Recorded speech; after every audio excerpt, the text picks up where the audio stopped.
Hello everyone, my name is Rohit Rao Gautam and you are watching me on my channel Civil Year IQ. Last lecture में हम लोगों ने क्या है कि प्रश्नावली 3.2 को कम्प्लीटली देख लिया था। अब उसके बाद थोड़ा आगे बढ़ते हैं, ठीक है।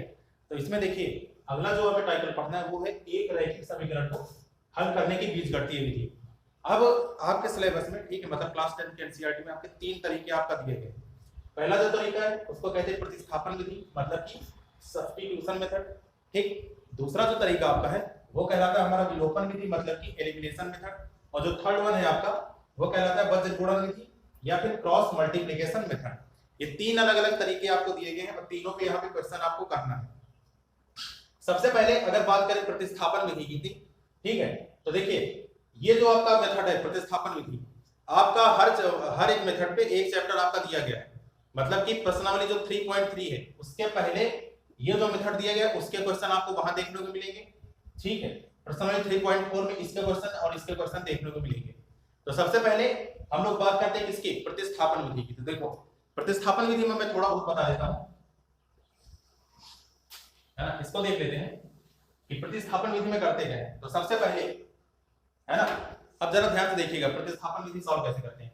मान लीजिए आपके पास दो रैखिक समीकरण कुछ इस प्रकार दिया गया है, ठीक है। आपका पहला समीकरण दिया है, मान लो कि 2x + 3y = 6 की, ठीक। इसका नाम इक्वेशन नंबर 1। दूसरा जो समीकरण आपको दिया है, मान लीजिए कि यहाँ पे दिया 3x + 4y बराबर दिया 8 के, और इसका नाम समीकरण 2। आपसे ये कहा जाए कि ये जो हमारा क्वेश्चन है, ठीक है, इसको हमें प्रतिस्थापन विधि से सॉल्व करना है। तो देखो प्रतिस्थापन विधि में करते क्या है, बहुत ही आसान मेथड होता है। सबसे पहले कोई भी एक समीकरण आप लीजिए, ठीक है, उसको x या y के पदों में उसका मान ज्ञात कर लीजिए। मतलब अगर मैं जैसे समीकरण 2 को सॉल्व करूं तो मैं क्या कर रहा हूं कि यहाँ पे इसको x के पदों में निकाल रहा हूं। तो देखो होगा क्या, यहाँ पे मैंने एक काम ये किया यहाँ पे कि मैंने लिख दिया 3x बराबर, ठीक, देखो 4y यहाँ प्लस में उधर गया तो किसमें हो गया, माइनस में, तो 8 - 4y। अच्छा, तो x बराबर कितना आ जाएगा, x बराबर आपका आ गया 8 - 4y। ये देखो ये इसके साथ मल्टीप्लाई में इधर आएगा तो कहां चला जाएगा, डिवाइड में चला जाएगा। तो x बराबर कितना आ गया 8 - 4y/3। अब क्या करेंगे कि ये जो x है, ठीक है, x इसकी वैल्यू उठा के रख दो समीकरण 1 में, है ना। याद रहे कि जो समीकरण आप सॉल्व कर रहे हैं x की वैल्यू उठाकर वहां पर वापस नहीं रखेंगे, ठीक है। हमें करना क्या है कि जैसे ये दूसरा समीकरण हमने हल करना चालू किया, x की वैल्यू निकाली, अब इसको कहां पे रखना है, इसको रखना है समीकरण 1 पे। तो देखो जब समीकरण 1 में रखेंगे तब यहां पे क्या होगा, तो यहां पे मैं लिख रहा हूं कि x का मान, ठीक है, x का मान समीकरण 1 में रखने पर, समीकरण 1 में रखने पर, तो देखिए अब क्या किया कि x का मान कहां पे रखा, समीकरण 1 में। तो समीकरण 1 हमारा क्या दिया, समीकरण 1 हमारा दिया 2x + 3y बराबर, ठीक है, 2x + 3y = 6 की। ये हमारा समीकरण 1 दिया। x का मान कितना आया 8 - 4y/3। इसकी जगह रखो, ये लिखा मैंने 2, ठीक, ये लगाया मैंने ब्रैकेट, और x की जगह क्या रखेंगे, ये रखेंगे। तो ये आपका हो गया 8 - 4y, ठीक है, बटे में कितना 3 और प्लस 3y बराबर किसके 6। इसको जब हल करोगे ना तो हम यहां से किसका मान आ जाएगा, इसको जब हल करेंगे यहां से वैल्यू आ जाएगी आपकी किसकी, y की वैल्यू आ जाएगी, ठीक। तो y की वैल्यू को यहां पे सॉल्व करते हैं ना। तो अब देखिए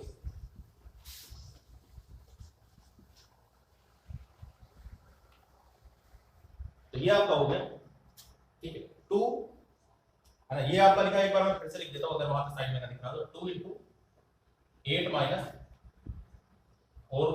4y/3 प्लस 3y बराबर किसके 6, ठीक है, ये दिया है। तो एक काम करो यहाँ पे 2 से अंदर मल्टीप्लाई कर दो, तो 8 दूनी 16 -4 दूनी 8y बटे 3 प्लस 3y बराबर किसके 6 के, ठीक। अब देखो ये 3 यहाँ पे और यहाँ पे कुछ नहीं, तो यहाँ पे 1, है ना। इसका एलसीएम कितना आ जाएगा, 3 इसका एलसीएम आ जाएगा। तो यहाँ पर हमने क्या किया, ठीक है, इसको अब आगे ये यहाँ पे सॉल्व कर रहा हूँ, है ना। ये आपका हो गया 3 एलसीएम आ गया, ठीक है, क्या वो 3 एलसीएम आ गया। तो 3 से 3 कट जाएगा, तो यहाँ पे क्या बचेगा 16 - 8y, है ना। तो ये आपका बच गया 16 - 8y, है ना। इसके बाद ये 3 का यहाँ से मल्टीप्लाई लग जाएगा, तो 3 3 का कितना हुआ 9y, तो प्लस का 9y बराबर किसके, बराबर आपका 6 के, है ना। इसके बाद ये 3 यहाँ डिवाइड हो गया, इधर गया तो किसमें हो जाएगा, मल्टीप्लाई में। तो मतलब ये हो जाएगा 16 9 - 8 मतलब कि प्लस का y, बराबर 6 दिया कितना 18, तो y बराबर कितना आ जाएगा, y बराबर 18 माइनस 16, मतलब कि y की वैल्यू कितनी आ गई 2 आ गई। ठीक, y की वैल्यू कितनी आ गई 2 आ गई। अब इस y का मान आप चाहे तो समीकरण 1, समीकरण 2 या फिर यहाँ पर कहीं भी रख दे, ठीक है, जहां पर आपका मन करे वहां पर ये y का मान रख सकते हैं, तब हमें क्या होगा x का मान पता चल जाएगा। तो हम यहीं पे रख देते हैं, ठीक है, आपके ऊपर आप चाहे जहां रख दीजिए, है ना, उससे फर्क नहीं पड़ता, चाहे समीकरण 1 चाहे समीकरण 2 चाहे यहाँ पर रखें। ठीक, तो हम क्या करते हैं कि अब की बार मैं ले रहा हूँ समीकरण 2, तो मैंने क्या किया यहाँ पे कि y का मान समीकरण 2 में रखने पर, तो देखिए ये आपका हो गया, है ना, कि y का मान समीकरण 2 में रखने पर, y का मान समीकरण 2 में रखने पर, तो जैसे ही हमने y का मान समीकरण 2 में रखा, तो देखो ये हुआ क्या है, ये आपका हो गया, सबसे पहले समीकरण 2 हम उतार लेते हैं, ये है हमारा 3x प्लस 4y बराबर किसके 8 के, है ना, y का मान कितना आया 2 आया, तो 2 यहाँ पे रखिए, तो 3x प्लस 4 इंटू 2 बराबर किसके 8 के, है ना। तो अब देखो ये क्या हो गया, अब इसके बाद देखते हैं ये जो हमारी वैल्यूज आई थी कितनी आई 3x प्लस 8 बराबर किसके 8 की, देखो 8 प्लस में 8 प्लस में दोनों क्या होगा कट जाएगा, तो मतलब कि 3x बराबर आपका 0 आ गया, तो x बराबर कितना आ जाएगा, x बराबर 0/3, मतलब ये कितना आ गया, ये यहाँ पे ये आ गया आपका 0, तो मतलब x और y के जो हमारे मान निकले वो कितने निकले, x बराबर 0 और y बराबर कितना निकला 2, है ना, x बराबर 0 और y बराबर 2, यही हमारा क्या हो जाएगा, यही हमारा आंसर हो जाएगा। अगर आप चाहें तो अपने उत्तर की जांच भी कर सकते हैं, है ना, उत्तर की जांच कैसे करेंगे, तो ये जो आपके मान निकले ना इसको किसी भी समीकरण में आप लोग रख लीजिएगा, है ना, तो वहां से अगर लेफ्ट हैंड साइड बराबर राइट हैंड साइड की आपका आ रहा है तो मतलब कि हमारा आंसर सही है, नहीं तो क्या हो जाएगा, नहीं तो आंसर गलत हो जाएगा।